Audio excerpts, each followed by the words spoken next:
What's up out there in YouTube land? It's your man, not your boy. One of the original OG Passport Bros. My name is Ted E. Fame. I've been traveling as a Passport Bro since 1982. At the age of 22, I was lucky enough to have become a member of a famous group called the PLATTERS. It was a 50s doo-wop group. And I joined the group in 1982, and I was with them for 10 years. So basically, I was fortunate enough to be able to travel all over the world. So in my travels from 1982, I would say for 20 years, from 1982 to 92, I probably went through 3 passports. I'm on my 4th passport right now. I'm on my 4th. I just got one about a year and a half ago. I haven't used it yet, but you guys inspire me. And I just want to say a few things before I start talking about Tokyo, because I've made a few lives in the past. One, I talked about my time in Osaka, and then another time I talked about my time in other countries. But you know what's funny?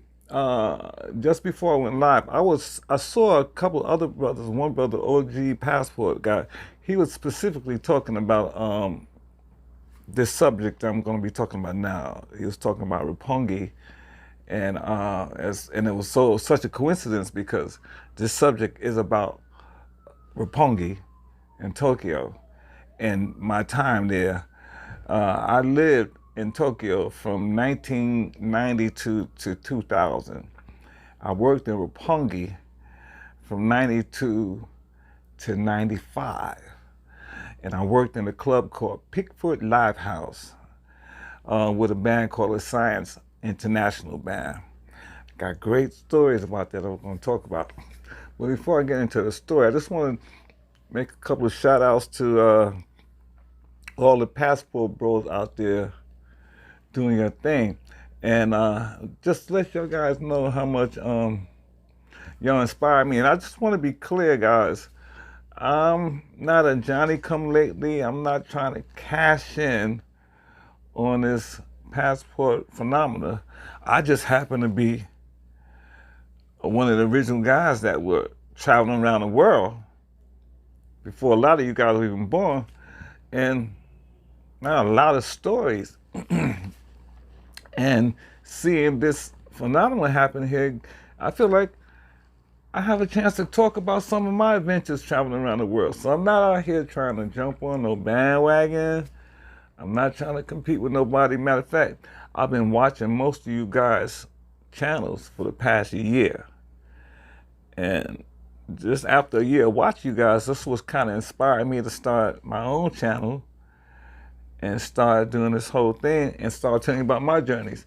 And what I normally do most of the time, if it's possible, I'll put a receipt at the front of me of every one of my lives. So if you haven't seen it, if you go to the beginning, it's a little clip of, this one is an audio clip because I didn't have anybody to videotape me at that time. This is 92 there at Pickford. But this audio is the band, me singing lead in the band that I was working with in Roppongi at Pickford Live Hall. And you know, it was funny because I was watching, like I said, the OG Passport Bros channel, and he was talking about the Japanese girls in Roppongi. And it gave me some flashback because I don't know what, and also listen to what the little Japanese girl said. She was only 20 years old. It was like, Roppongi is like where you got to have money to go to. That's not the Roppongi I knew back in the 90s, in the 80s and 90s. That Roppongi was like where all the foreigners would come, because that's where they had all the hot clubs. And it's crazy. Somebody had did a little documentary on, a friend of mine, a musician guy of mine, had did a documentary on Roppongi. And in that documentary, he was going around to some of the places that used to be the spot back in the 90s, especially in the early 90s when we were there. And can you believe none of those places exist anymore? And as a matter of fact, the building that Pickford Live Hall used to be in, Pickford was downstairs. Like, you know what it reminded me of? When I watched that Beatles documentary, The Cabin. It was downstairs, so that was Pickford. It was downstairs, like a club downstairs, and we had a live band, the whole situation, the stage, the lights, everything, dance floor, everything. It was amazing. And wait till I tell you about all the different artists who came to that club. But we're gonna talk about Roppongi. I got time today, so we're gonna talk. You know, and that whole vibe about Roppongi when I was in the 90s, like I was saying, that's what all the Japanese women knew. If you want to meet foreigners, you meet in Roppongi, because all the hot spots, I mean, damn near on every corner there was a club. Either they had a live band in there, or they had a DJ that's spinning records. And the thing about the clubs with live band, what they would do, they would bring bands over from America, okay, to play those clubs. They would book those bands there for 3 months to a year. And sometimes some clubs might decide to have a regular band there, and any foreigner, any American musician that was there could join the band, because he lived there and he could be in a regular band instead of having to change your visa. You already lived there, because a lot of those guys, they married these Japanese girls and they end up living there. Well, anyway, the Roppongi, I remember, was like exciting. Every night, 7 nights a week, there was something to do. This is before the market crashed, so they had money. They had all these different kind of bars. They have hostess clubs. They had host clubs. They had the casino points where you can gamble at. They had the Playboy Bunny clubs. They had a lot of eating places. They had all kind of different things going on in Roppongi.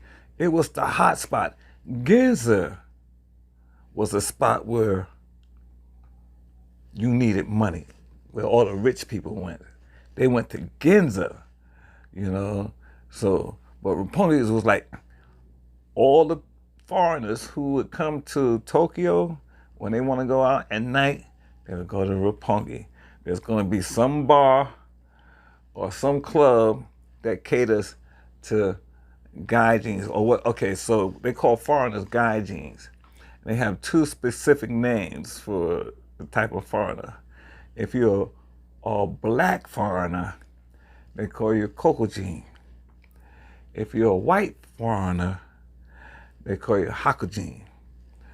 And also, back in the 90s, the R&B thing was big, okay?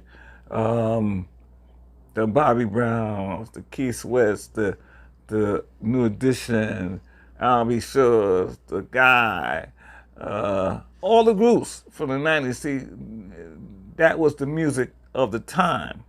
So that was, in Japan, they were so into black music. And that whole hip hop culture. And I love, see, that part of the hip hop era, I was appreciative of. You know, what it evolved into now, I'm not a big fan of, but in the 90s, shit, even I learned how to rap and did that, and learned how to do that, and rapped in some shows that are on stage. But the hip hop culture, that phenomenon was really, really big overseas, especially in Japan, because they loved everything black and anything that had anything to do with hip hop, R&B, sports, and movies. They loved everything about us that was black. So the easiest thing you could do in Tokyo was get you a Japanese girl.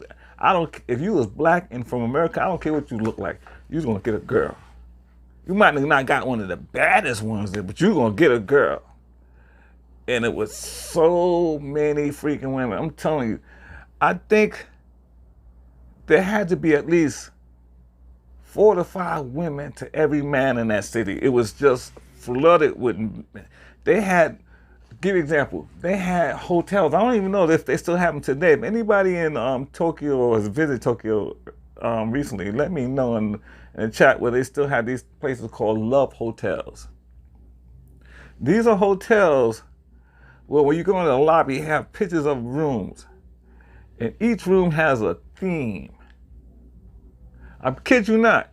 You have whatever theme you like. If it's playhouse, nursery, whatever, jungle room, there was a theme. And they would have a picture of each room. And what you would do is you would choose the room.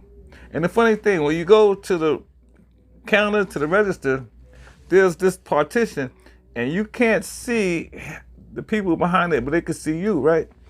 And you slide the money down there, right? No, you don't slide. I'm sorry. You don't slide the money. Right? I forgot how it works. You get a ticket for the room you want. You slide them a ticket. They slide you the key. You go to that room.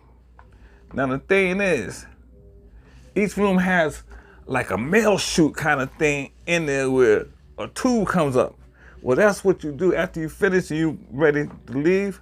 Because what they do is they lock the door. So you can't get out. They have to buzz you out. It has an electronic lock on it. This is where they get their money. So when you're ready to leave, you call downstairs and they will send your bill up through the chute. And you go to open up the thing, you take the little tube out, you put the money that they want, put it back in, and it go back down to them, right? Once they get the money, they buzz the thing and let you out, and you can leave. These are called love hotels. And what you do, you rent these rooms by the hour. And those places were packed on the weekends. It was hardly rare to be able to find one of those rooms available. Thursday, Friday, Saturday, Sunday. Oh my God. You would have to go there early, reserve a room, pay, and just say, I'll be back, but I'm paying for all the time on this room and whatever it costs, you know. That's the only way you could get a room, because otherwise those rooms are taken. And you soon like you get the lights on it. If the room is open, the light will be on behind the picture. If the room is not open, the light will be off. So it'll be like, you know, that room is being occupied. That's how crazy Tokyo was. And I was told in other parts of Japan, they had a similar situation. Matter of fact, they did have in Osaka and in Nagoya, because I was in both of those places. They did have that. But it was called love hotels, and they all had their little name for it, each hotel. And the more fancier the room, the more expensive it costs. And you pay by the hour. And they got everything in there that you want, that you need to enjoy that encounter with the engagements, as we will say. I like to try to keep it clean. I like to have, so they don't say I'm saying anything, you know, where I get, you know, bad or something like that. You know what I'm saying? I'm new to this, so I don't want to mess up. Anyway, so the hotel rooms, like I said, you pay by the hour, and you always guarantee. Like I said, there was so many women there.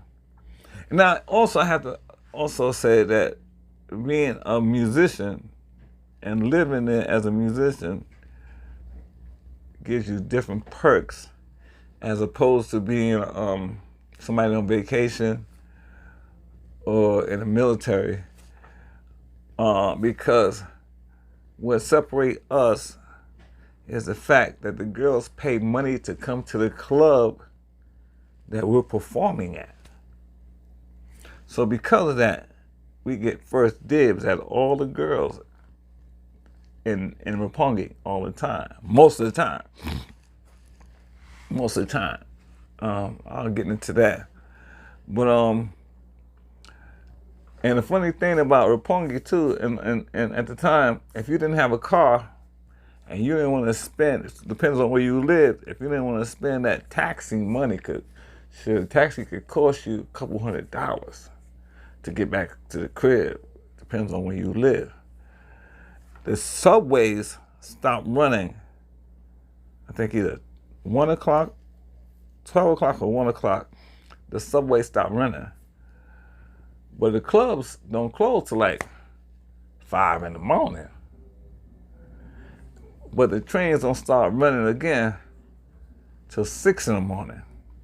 So if you out partying and you're gonna stay out, what you normally do is you'll go club hopping and just, or you have your one spot with club that you like, and that's the club you hit, and you'll stay there till they close at 5, and then you'll either go have some to eat, because you're always gonna have some to eat before you go home. Then you go to one of these spots, restaurants or whatever, or a fast food spot, or even some food that's sell on the street, and you stop and you eat that, and then you wait till 6 o'clock, and you get on the train and you go back to your crib, and it's a lot more cheaper. We're talking about a few dollars as opposed to a few $100 if you would take the taxi back home. They didn't have Uber back then. Uber, that's this new thing that took over in the 2000s. We back in the 1990s. Okay, so that was your choices. You either stayed there until that morning and wait till 6 o'clock, and then you get on the first thing popping and you go back home. Or if she insists, let her pay for the, oh, that's another thing. You don't pay for nothing. They pay for everything. They pay to take you to breakfast, they take you to eat, they pay for the taxi to go back to the crib, you know. And like I said, these are the perks we were getting as being the musicians there. So we were like favored. So I'm assuming a lot of these things, that these perks that we were getting, sorry about that, let me check on something.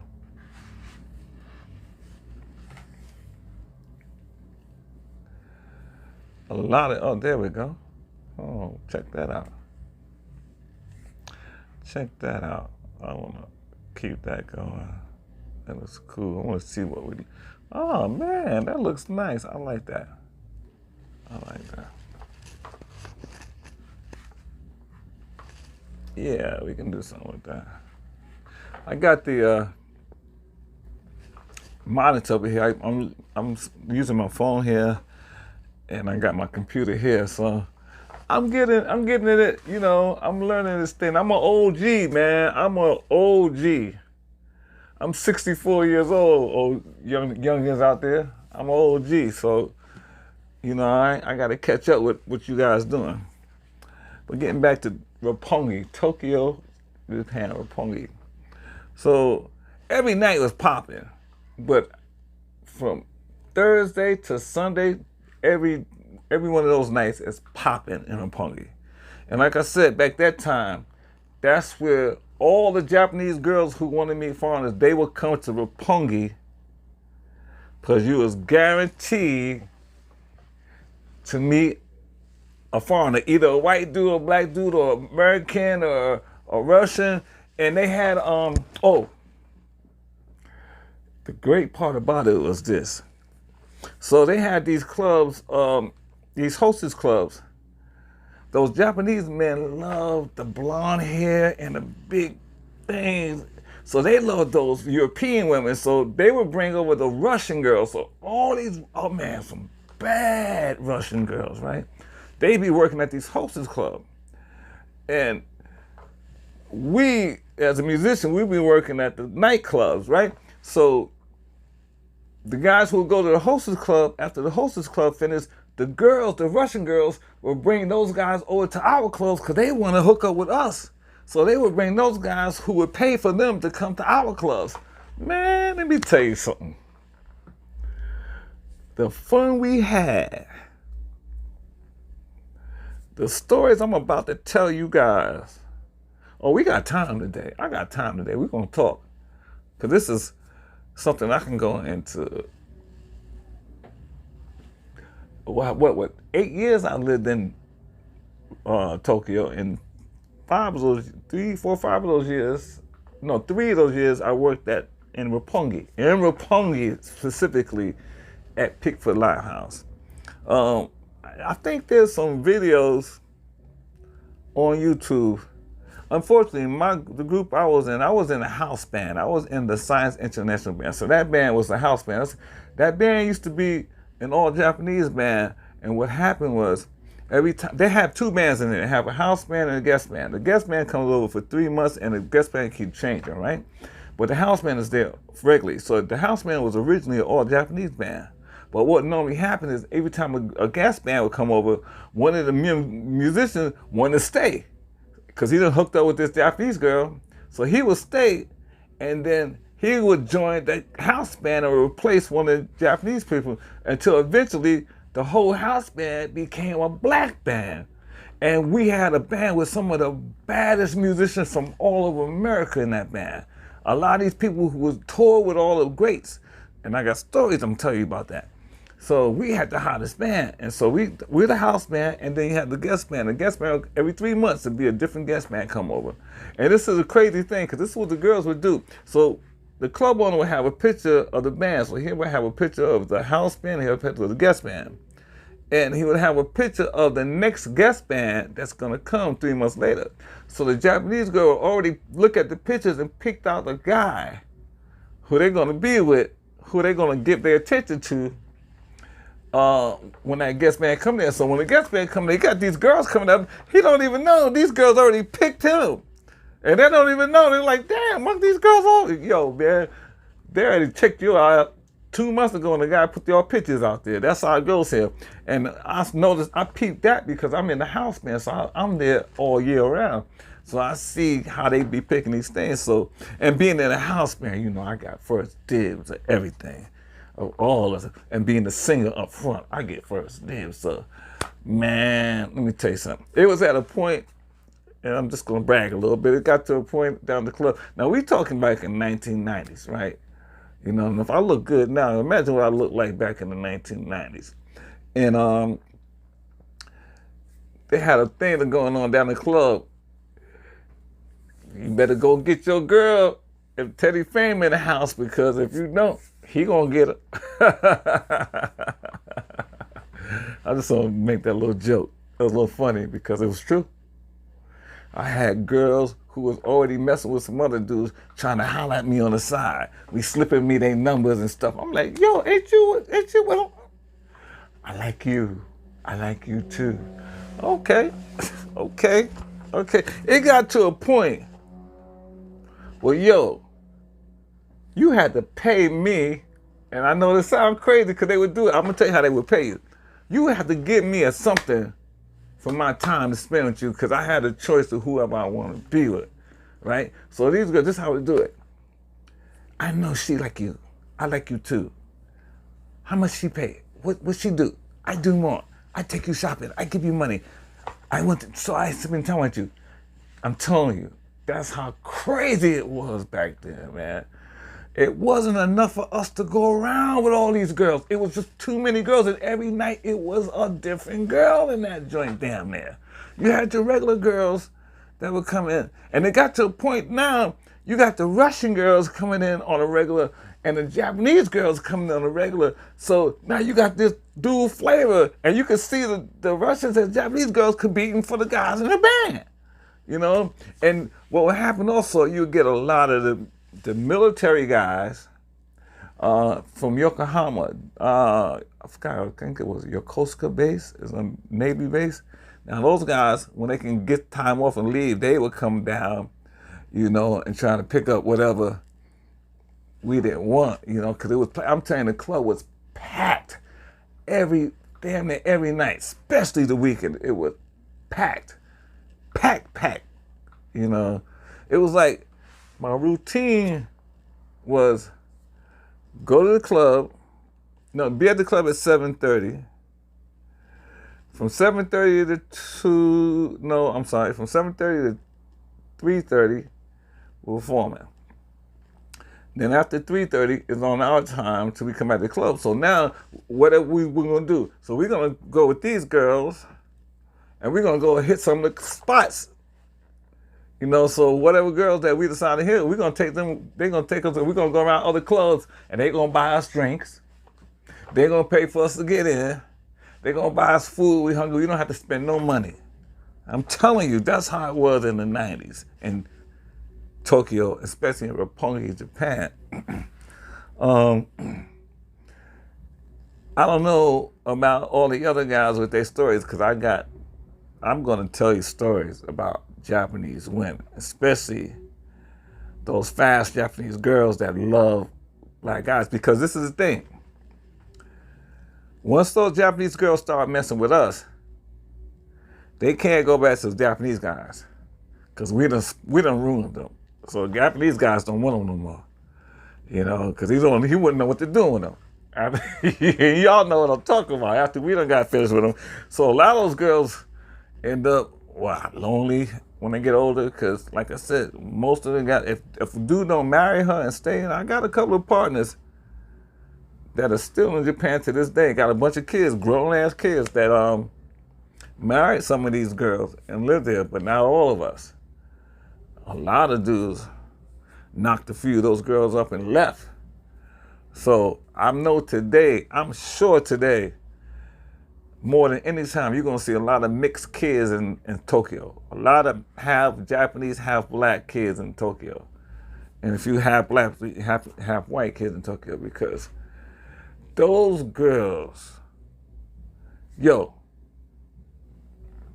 that thing doing that wasn't an issue. One night stands, that was mandatory. Okay, that was guaranteed. As much because it was just too much. It was just too many of them, and this thing what we were bringing out there was fresh. It was brand new. The closest they could get to the stars that would tour would be at the big shows, the Tokyo Dome or the Blue Note, the big show. But we're playing in the local clubs there. So we're easier assets, and we're playing the music. So if you can't get that star that you admire, I'm the next best thing. So we would get all that treatment. Those guys would get. Although I got stories of situations I had with Bobby Brown. That's right. Me and Bobby Brown had some situations in Japan over some women. Can you believe that? I'm gonna talk about that story. But getting back to the Japanese women, and most of them, especially the ones that was coming to Roppongi to meet foreign men, they spoke English or broken English, a little bit English. The few that would come there that didn't speak English, they would have a friend who would translate for them, because they were just as curious too. And some girls were so curious, they learned English just to be around us. That's how it was, man. That's how it was with those girls. And they basically want to have fun. They want to have a good time. They want to experience us.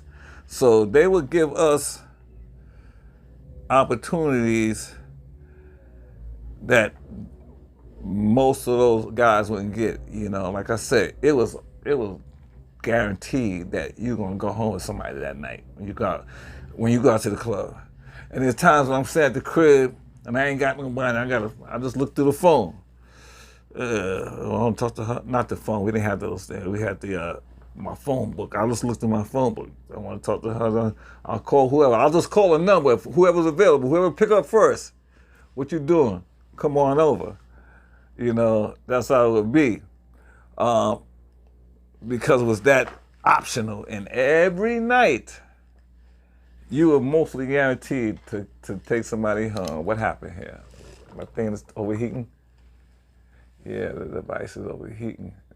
I don't know why it keeps doing that. All right, it's back. Sorry about that. Had to get my glasses. Can't see without the glasses, you know. That's growing, getting old. But they were so excited to meet us, you know, that we would get. You didn't need game in Japan. Only thing you need to do is have this. Look like this. And that's all the game you need. You ain't had to pop, yo, this, that, another. Nah. Hey, what you doing? Hi, nice meeting you. You here by yourself? You cute, girl. You got a boyfriend? Okay, then. You and me hanging tonight. Okay. I like that. I mean, yo, it was like that on the regular. On the regular, man. Roppongi itself, like I said, was like the place to be. You had at night, you have to be in Roppongi. That was the hottest spot for all the fun. If you want to find, especially the regular fun, I ain't talking about rich guys. The rich guys were going to Ginza. But the regular tourists, locals, they were coming to Roppongi to kick it. That's where the action was, to kick it in Roppongi. You know? And we loved it every night. It was almost like living a dream fantasy, waking up everything, and you going out to the club, and you know you're going to meet this bad girl, you're going to meet this fine, and all these girls are so cute and fine, you know? And the thing was, they all slim and nice little bodies. Man, it's rare you saw a fat girl, man. They was cute, nice bodies and all this stuff. Let me tell you something. Brazilians, they have some Brazilians over there too, a very few of them, but at one point, for about 6 months, I was dating this half Japanese, half Brazilian. That's right, I said it. Half Japanese, half Brazilian. The girl had a body like Brazilian, but she looked like a Japanese. Try to imagine that. See, they got a place in Brazil, I think it's called Sao Paulo, where they have a whole Japanese community that been living there since, I think, World War II, if I'm not mistaken. So they got a whole Japanese community there. And they come back and forth from Brazil to Japan. And the problem was, she only spoke a little English. She spoke either Japanese or Portuguese. And I was just learning Japanese, I ain't know no Portuguese. And my Japanese was small. I could say, domo arigato, just simple stuff. It took me about, when I got serious, I actually took a couple of classes for about 3 months. It took me about 1.5 years to learn Japanese well enough to be able to have conversations. Boku wa Nihon de 10年ぐらい住んでいました. That said that I lived in Japan for about 10 years. Tokyo, Fukuoka, Gifu, Nagoya. So I said I lived in all these different cities in Japan. So, and now this is rusty because I left Japan in 2000, so I haven't really spoke Japanese since I left, and that's, 23 years ago. So the fact that I still remember, I'm impressed, man. I still remember a little bit. I still remember Japanese after all these years, because it took me about 1.5 years to learn that shit, man. I was writing books. I was writing words down. And you had to be careful because they speak Japanese 2 different ways. You speak Japanese like women, or you speak Japanese like men. And they could tell a foreigner who learned Japanese where he learned it from. Because if he speaks Japanese like a woman, they think, oh, you learned, your girlfriend teach you Japanese, right? Because that's what a Japanese girl would say. That's not how a Japanese man would say. So you have to learn all that. And then you have to learn different dialects from different cities, different colloquialism from different cities. It's not that hard. It's harder if you weren't living there. But living there, you hear it every day.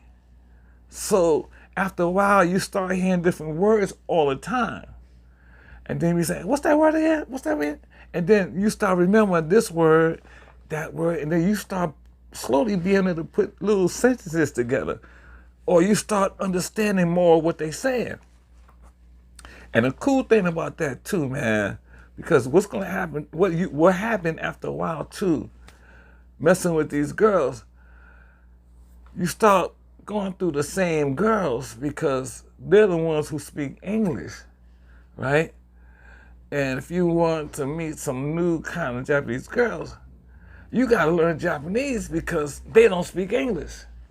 So you have a big advantage if you learn Japanese because then you have a larger pool of women, if you know what I mean, as opposed to only Japanese girls who could speak English. And luckily, if you're in a big city like Tokyo or Osaka or even Nagoya, you're gonna meet girls that can speak English. But if you can learn some Japanese, you meet a lot of more women. And I think I really start meeting more women about 6 years of living there and really learning Japanese enough that I can just go up to a girl and start talking to her in Japanese, just like I would go up to a girl and start talking to her in English. That's when I became the man. That's when it really became like I can get a girl before I can get something to eat. That's how it was. That's how it was, really. I'm just saying, that's how it was. So I want to really talk about the Roppongi. No, I'm going to talk about all of Tokyo. I'm talking about Tokyo. So most of us didn't drive. So we would use public transportation, and it depends on where you live at. You would take a taxi, or it depends on how quickly you want to get to where you're going. But mostly we would run on the trains because the trains was like better than buses. Nobody took buses. We all took the trains because the trains will get you closer to your house and then get you closer to where you're going. And most people was coming to Roppongi, so all the trains gets to Roppongi. So, and the train station is usually right in the hub where all the clubs are at. So you're gonna see a lot of the same girls. If you live there, after about 3 or 4 months, you're gonna be seeing a lot of the same girls with the new different guy that's in Japan. Because like I said, those are mostly tourist areas, so the guys are usually coming there, they're only gonna be there for a minute and then they're out. And like I said, I lived there in Tokyo for 8 years, so I seen them come and go and come and go. I seen guys get their hearts broken because the girl they thought they was there was with another dude the next night at another spot. And he happened to be in that spot and saw her, and she's all hugged up with this dude like she was hugged up with him the night before. Dude, I done seen a lot of dudes crying. I done seen a lot of dudes crying over these girls because they thought they done lost the best they ever had. But these are good time girls. Like I said, there's a small pool of them that speak English enough that have a good conversation with. And they've been passed around so much, man, that everybody, and if you live there, you done been with one of these girls at one point. So every time some new dude come in, you can, man, I've been there. Have fun, do your thing. I see you, man. Do your thing. I'm just saying, man. You know, that's how it was. I'm talking about the 90s. I'm talking specifically about the 90s. I wanted to write something because I just wanted to say, hold on a second, I just wanted to say something real quick. On my computer, I'm trying to do two things. I'm trying to learn how to do this and talk to you guys instead of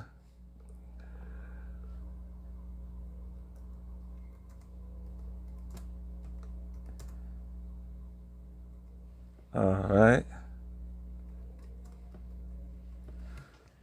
I'm gonna start off the chats. So I put the first one up there. Did it pop up on my screen? Did it pop up on my screen? It pop up there.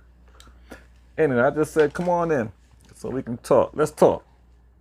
I got time today. Let's talk. So we was at talking about the girls in Tokyo. And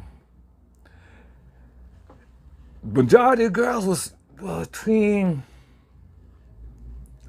19 to about 35. We're talking about the 90s.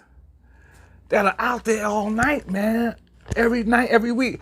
We have regular girls, our groupie girls, who are gonna be at the club damn near every night that we're there performing. And they got their own tables that they come to. It says at the table every night. And they done been with every band and every band member, and everybody knows it. And they're looking for fresh new meat. And so back then, the economy was booming, so they had a lot of money. And like I said, the way the Japanese, it was just a few of us, and with so many Japanese girls, so the way the Japanese girls could compete with each other to get our attention was to buy us stuff. And it would be no thing for a Japanese girl to like this guy and take him shopping, and he'd come back to the club the next night with a brand new outfit on, or one of the musicians with a new keyboard or a new guitar. It was, shit, I got some stuff. You damn right, they dressed me well. And back then, Carl Kanai and all that shit was the fashion back then. So I was getting all the fresh gear back then in early 90s, 92, 93, all the gear back then, man, I had. And I had so many pictures. Man, somebody stole my freaking photo. I had a little photo book of all those years and all those women and all this. Somebody stole my book out of my car. Somebody broke in my car, ain't take nothing but took my photo out. I'm like, what the hell are you gonna take my photo out for? You? That's not you. But I had some bad girls in that motherfucker, so I know why. I had some baddies in there. I'll tell you a little secret I used to do. I used to take a picture of the girl when I meet her. Take a picture of the girl after we done a wild thing, she laying in the bed. Then take a picture of the old girl when I done dropped her off about when she about to leave the crib. I was crazy back then. Back then we had, and everything like those disposable cameras, so you can go to the camera place and get them developed right then. This is before iPhones and all that stuff. I'm telling you, this is in the 90s, so it was rough for us back then, man. And we had to wait for them to develop the pictures and then we can go get them back. And we took some wild ass pictures of them girls, man. And they had even a 3D camera. I had a picture of a girl in doggy style with the booty all up in your face. And I stood back there and I took that picture 3D. When the picture came out, the booty, the thing, it was jumping off yo, I'm just saying. We did some crazy stuff back in the 90s, man. We did some wild stuff back in the 90s.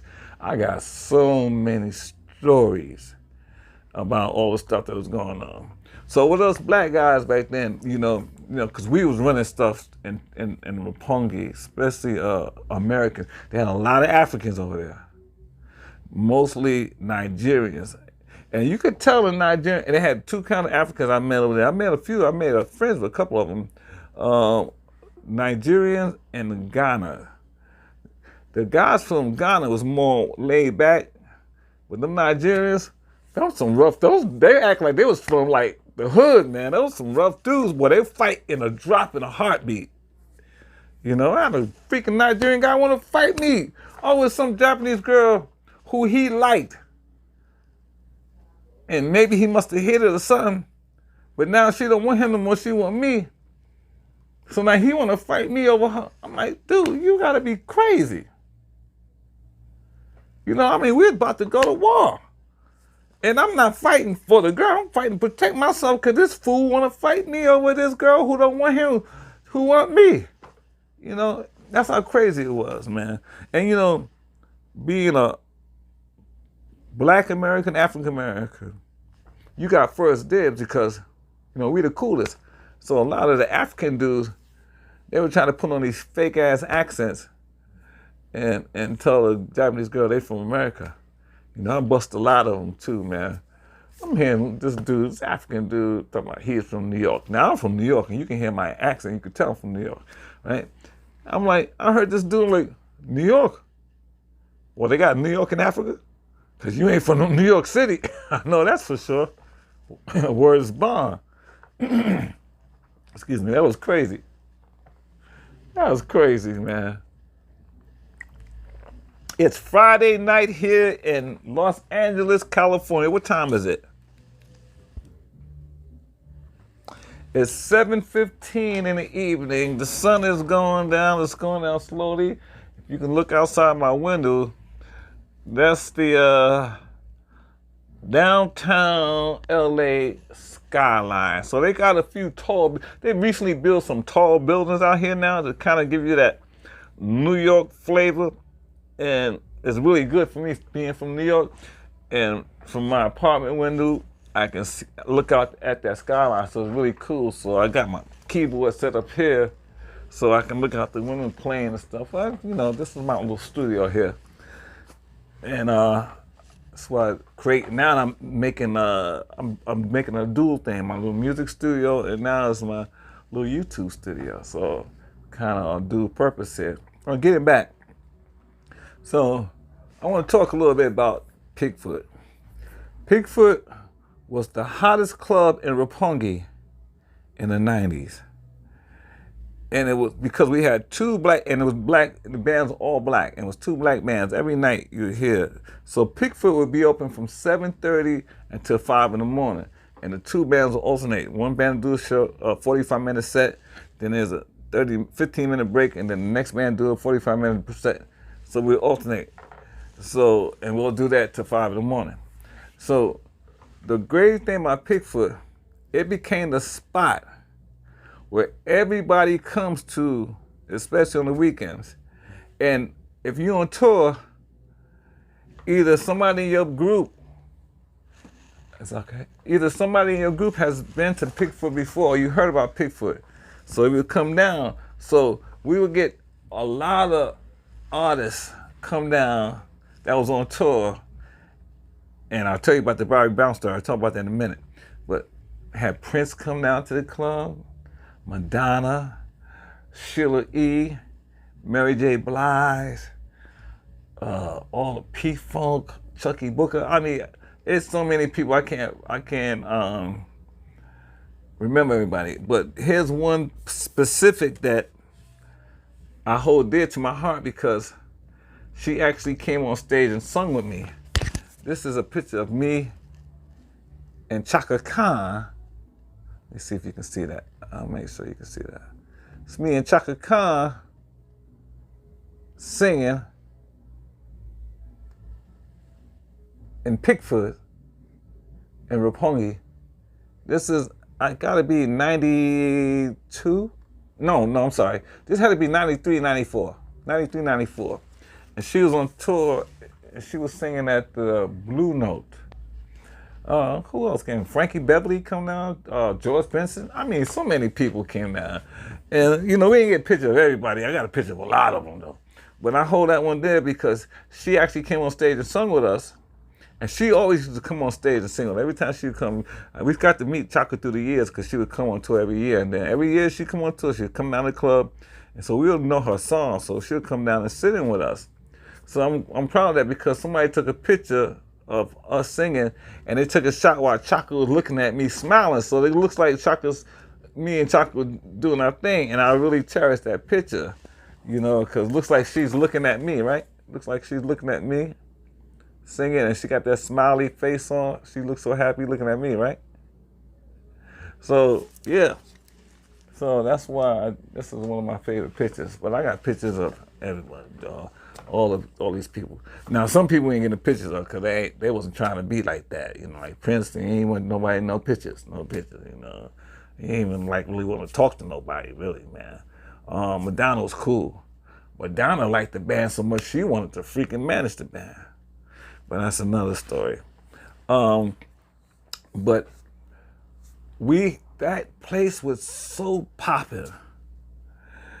And back then, they didn't have like one big restroom for men and women. They had about 1, 2, 3, 4 private little restroom stalls where each room had a toilet and a little sink in it. Dude, we be taking girls in the bathroom, getting knobbed down in between shows. It wouldn't be no surprise to go knock on one of those bathroom doors and a guy and a girl come out of that mug. That's how crazy it was. Those Japanese girls was not playing, okay? They would be putting in work in them clubs, man. I'm telling you, it'd be surprised to go into a bathroom in a club, especially a hip hop club in a punky, and ain't two people in one of them stalls doing a wild thing. Dude, I got stories. Okay? Who? Snoop and a dog pound, Daz and the other guy. So they staying at the hotel right across the street from where the club. So of course they coming down to the spot. We had a little VIP section over there.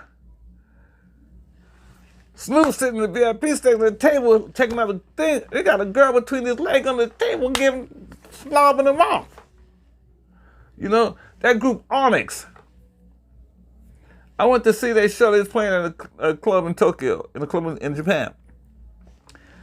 A girl jumped on stage. What's that bald head dude name? I forgot his name from Onyx. She jumped on stage. He took his coat and put it over her head and pushed her down. He rapping. She on stage snobbing this dude off while I got stories. I got time today. Y'all want to talk? We can talk. I got stories, right?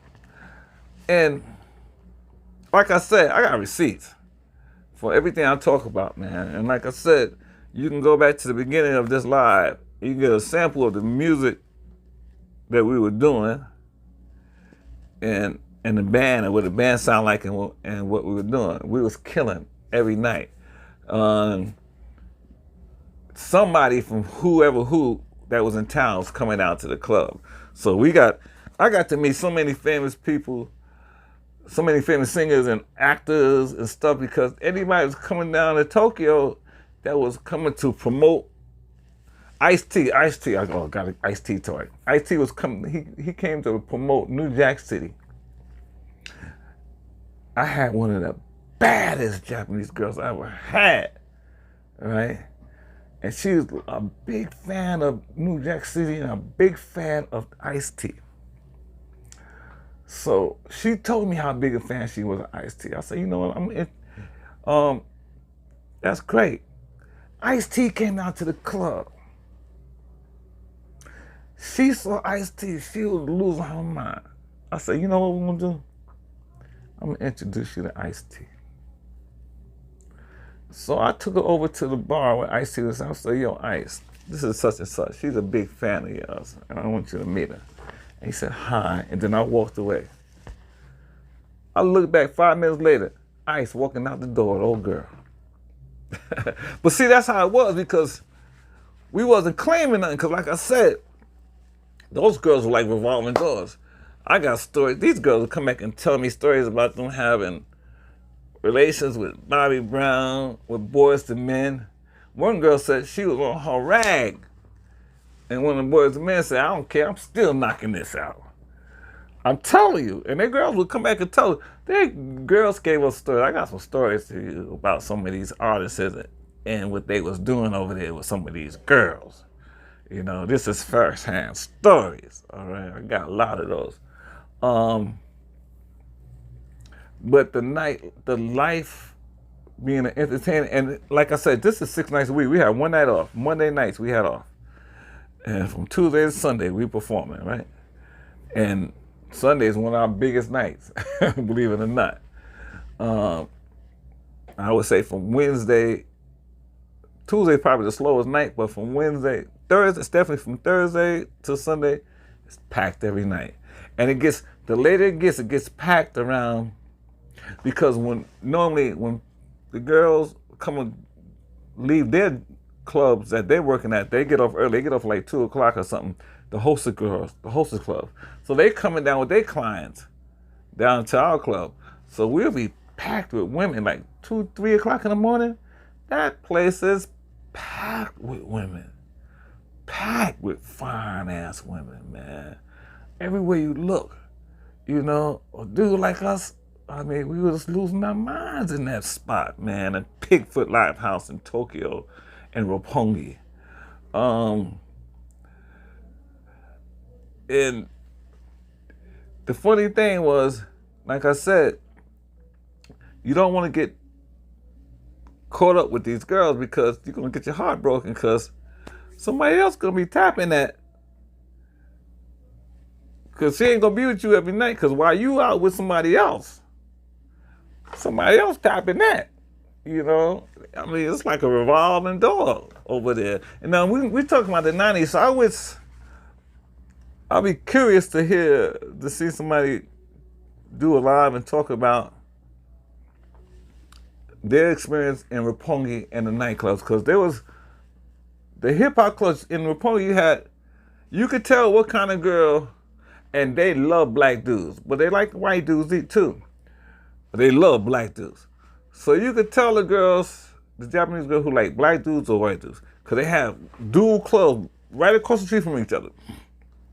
They might have a club across the street that plays nothing but rock music, heavy metal, hard rock.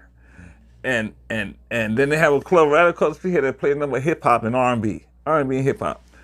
And if you went over there, it's all those girls, they looking for white dudes.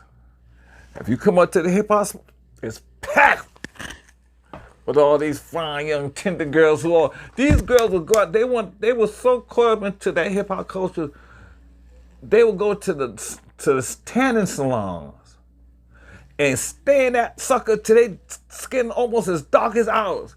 And then they go get their hair braids. They be wearing fucking braids and the gold chains. I'm talking about back then, he was wearing the all the latest stuff, the canines, car canines, the FUBUs and all that stuff. Man, it was like, man, they was like worshiping us, man.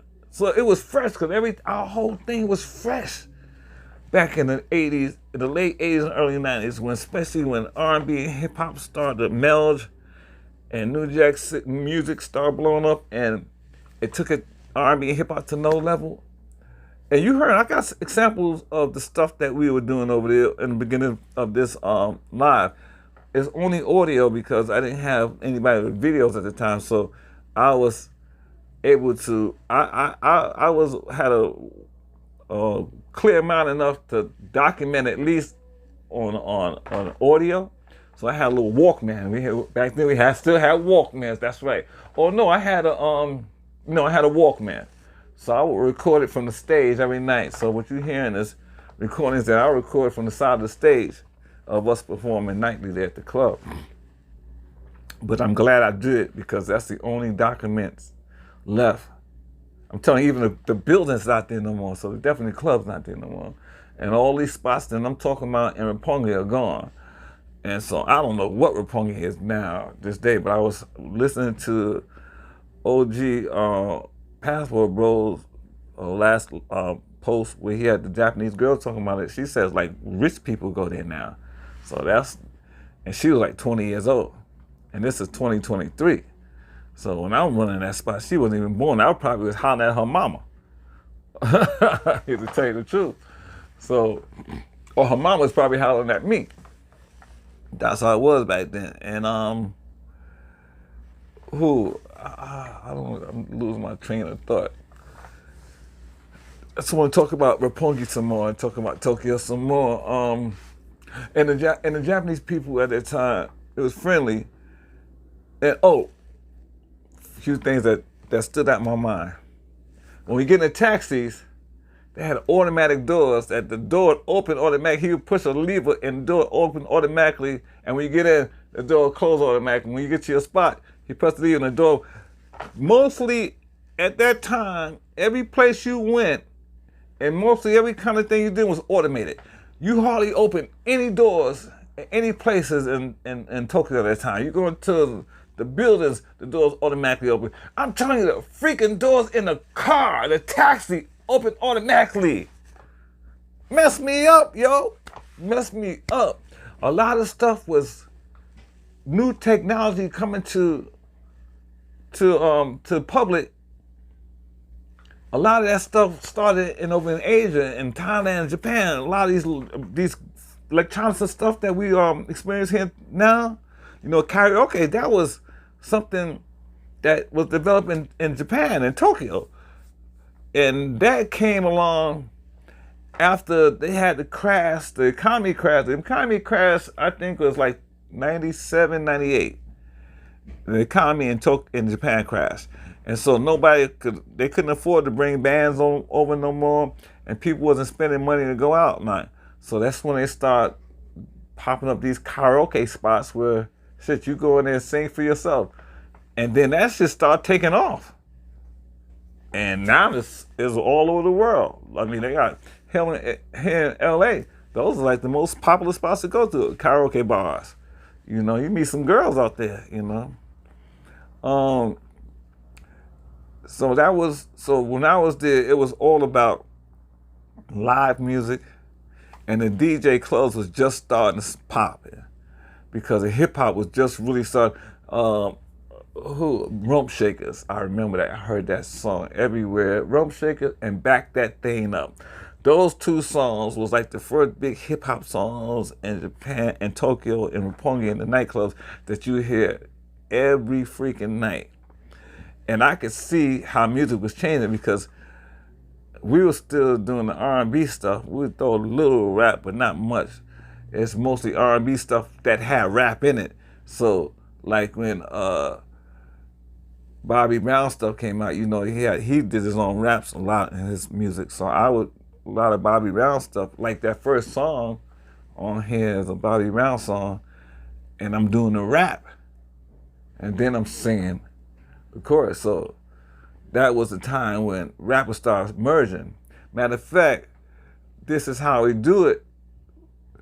When that first came out, we learned that song like the next day it came out. So we were the first band playing that song, and that was a big hit record. I think it was 94, 93 or 94. That was the big hit record at the time. So we were the first group that's playing that song, so they loved that stuff. So we were doing a lot of Blackstreet. Oh man, we was doing Joe. We was doing everybody, man. R. Kelly. I think some of that's on there too. I think I got some R. Kelly on there. Some Tony. You know, yeah, we was doing all that stuff back then. And that was the popular music of the time, you know? And that's when the music, to me, in the 90s is when the music was the best, especially R&B, black music, the best. And I was able to live during that time and perform that music. So I'm glad I got a lot of that documented, so it's there. And I got a lot of stuff on my channel of me performing in Japan, not so much in Pickfoot, but in other cities, in other clubs in Tokyo and in other clubs throughout Japan. I got some stuff on my channel of videos there. And I released like 3 CDs, so I got some music on there, singles and stuff on my CD. If you want to hear my stuff, it's on the channels. And by the way, do a little plug. Don't forget to like. You know, I ain't gonna ask you to subscribe. You know, that's up to you. If you like what you're hearing, but I would like for you to like the page, because it will help the algorithms and more people get to see this stuff. And I'm gonna be coming here telling my stories. I got 10 years. Okay, I lived over there for 10 freaking years, and What is this? I lived up there for 10 years, so I got so many years to talk about and so many stories. And it's not all in Tokyo.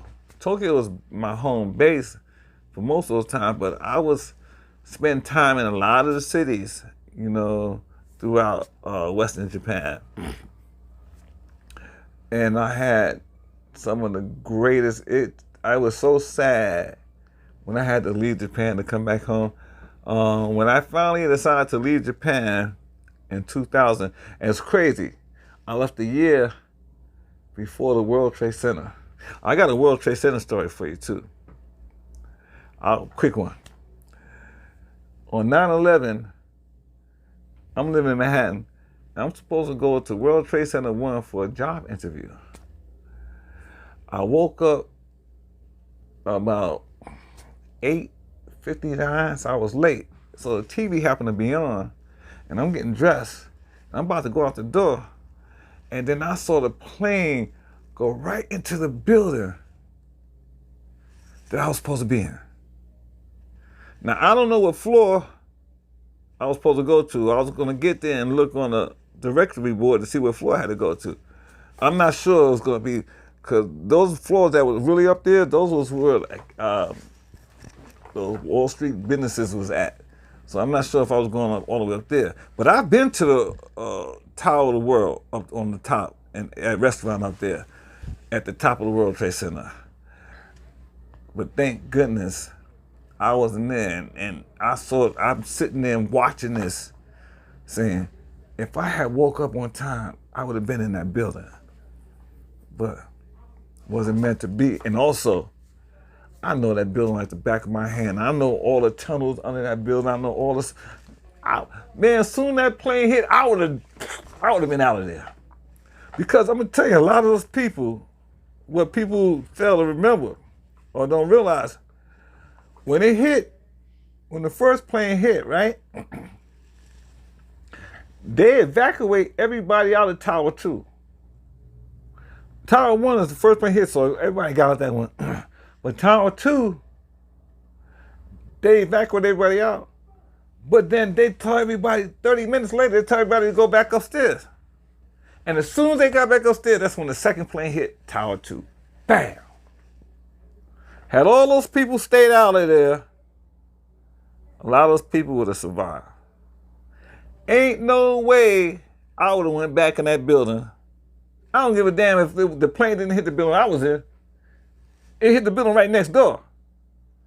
Ain't no way in hell I would have went back in that second building. No, I'm going home. That's it. I don't care. But that's how crazy it was. So I just want to throw that little tid thing in there because I just remember that I came back the year before. So I came back around November or December of 2000, and then World Trade Center thing happened with 9/11, 2021. So yeah, that's just brought back some memories. You know, I'm from New York. I've been out here in LA now about 7, 8 years. I love it out here. I love it. I ain't gonna lie.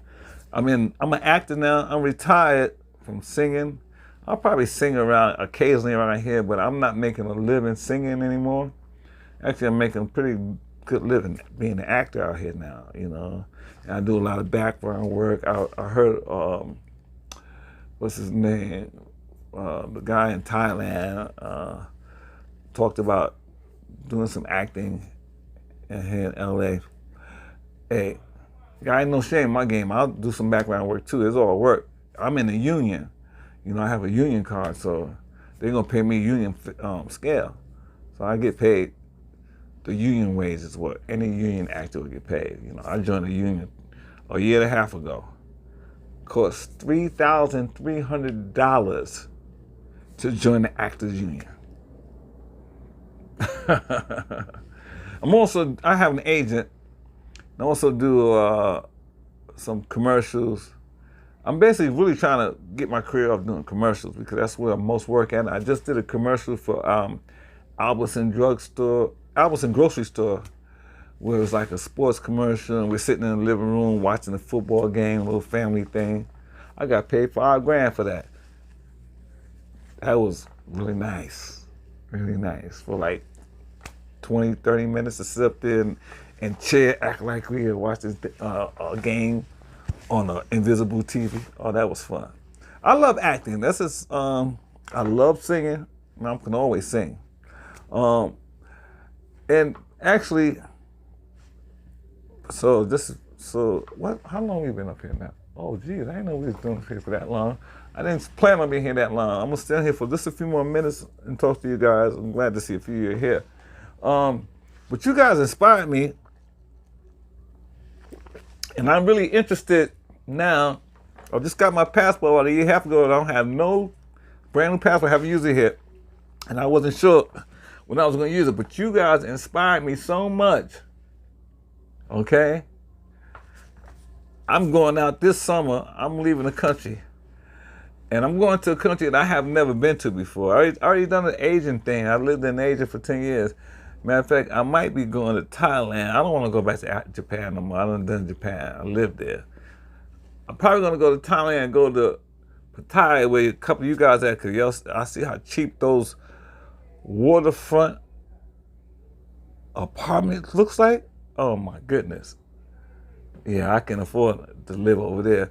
But I'm going to be going to Africa. I'm going to East Africa.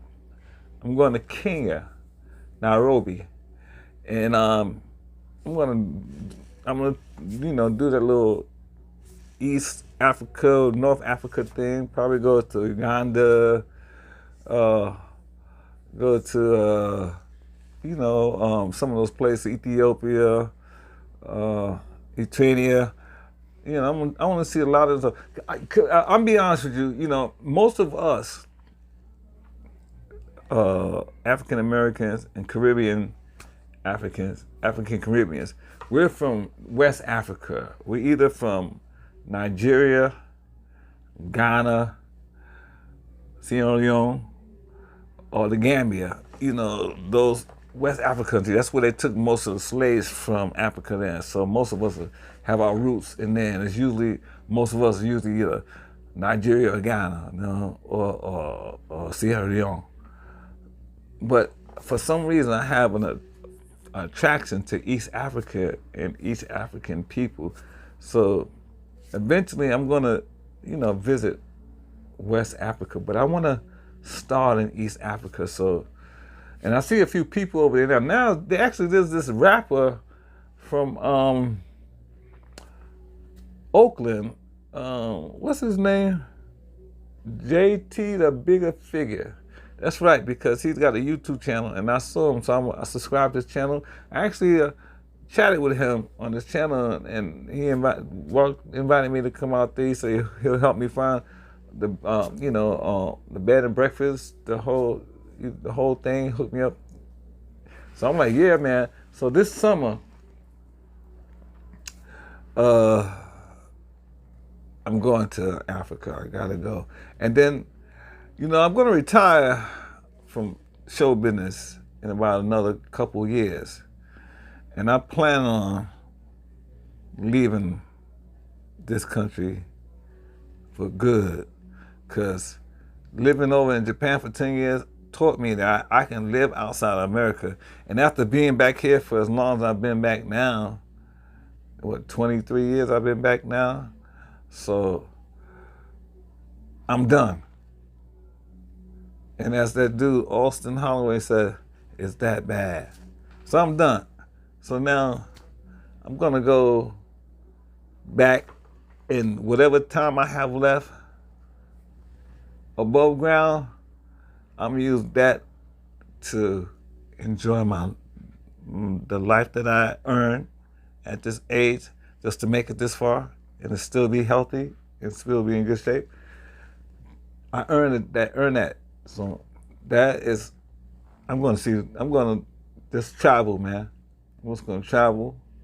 And you guys really inspired me. And you Passport Bros, y'all really, really inspired me. And for me, it's a different thing now, because I ain't out here trying to look for no girls no more, man. I'd probably have more girls than most of you guys are having your whole life. All right? I'm up there. I ain't trying to say I'm no Wilt Chamberlain. I ain't did no 10,000, but I'm gonna tell you, I done a couple thousand. Yeah, easy, easy. In 40 years of show business, a couple thousand, easy, easy, easy. You know, so for me, it has to be more of just the people, the environment, the country, the atmosphere, the whole thing. I want all that experience now. The women, that's that cherry on top. That's the added thing. You know, that's not necessary. You know, because I ain't never been married, don't have any kids, so I'm not. And here's the thing: I've been in show business for all my adult life, so I never could establish a relationship because I'm moving and grooving, man. I have to go with them where the demand is. See, the thing about being in show business, you can't dictate where you wanna be at. You have to follow the money. So if they say they paying X amount of dollars a week for you to come over here and sing, you're gonna take your ass over there and sing. You know, most of that for us as American musicians and singers, that's overseas. You know, and at that time in the 90s, it was Asia. So Asia was blowing up. And I went from Japan to Singapore and everything in between. Now, the two countries I lived in was Japan and Singapore, but I done worked in Hong Kong, Taipei, Thailand, Korea, Philippines, all of them, you know. But I lived in Japan and I lived in Singapore. And the other ones I just visited to work and stayed for a week, 2 weeks, a month, 3 months, and then moved on. So that whole Asia thing, I sort of got that in my blood, and I still remember a little Japanese, so I can just brush up on my Japanese, and that should be no problem. But I like Thailand right now. I like Thailand for the freedom. See, Japan was a little too strict for me, and like Thailand is more conducive to my lifestyle. You know, I still, you know, do the puff pass joint, you know what I'm saying?